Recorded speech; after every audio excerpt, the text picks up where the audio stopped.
Good afternoon, good evening, members of the media.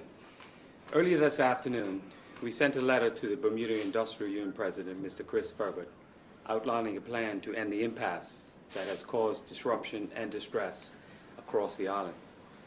The letter was the product of days of constructive dialogue between government representatives, Mr. Ferbert and his union colleagues, as well as input from the wider community. I am happy to report this evening that agreement has been reached on a way forward and that the impasse will now end. Members of Parliament will return to work on Monday. Public services will resume and business activities affected by the withdrawal of labor will return to normal. To achieve this agreement, the government will enable further community input into the various elements of the Bermuda Immigration and Protection Act. The bill itself will be removed from the order paper on Monday when we return to work. Consultative working groups comprising key stakeholders will set up to discuss the various elements of the bill and to make recommendations. The principles of the original bill will form the basis of their terms of reference. The working groups are to submit their input to a fixed schedule that will allow Parliament to consider immigration reforms in stages through the current session to the start of the next session in November. For example, the first working group will deal with children and family provisions from the original legislation. The work will relate to reform affecting children born in Bermuda or who arrived here at a young age, adoption, and maintaining the integrity of mixed status families. It is expected that this group will submit its recommendations for it to be in an amended bill to be tabled on May 13th.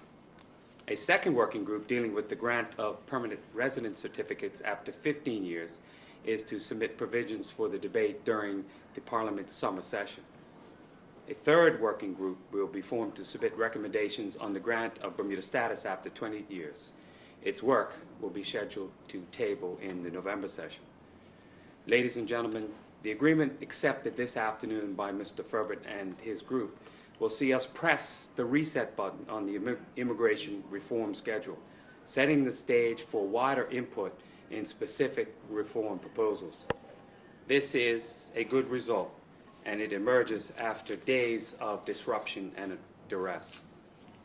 The process to this point has been difficult, but it also has been enlightening.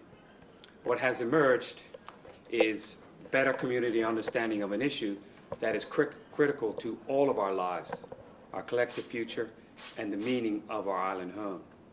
What has also emerged is a determination to more closely connect public input with the work of government as it develops. Democracy can be messy at times, but there is no better way for communities to work out their problems. The politics is sometimes hard, but it also teaches you that compromise and sacrifice are more often than not necessary in order to achieve something for the common good. The agreement today is, in the final analysis, a responsible and reasonable outcome that will serve the island well going forward. Over the next few days, we will proceed with the formation of the working groups. Members of Parliament will meet on Monday in the House of Assembly to pass the 2016-17 budget and to table legislation that will lead to the creation of jobs. We're going to get back to the business of the people, working to restore security and prosperity to all Bermudians. As I close my comments and before we take questions, I want to take this opportunity to thank Sir John Swan for his help in working through this matter.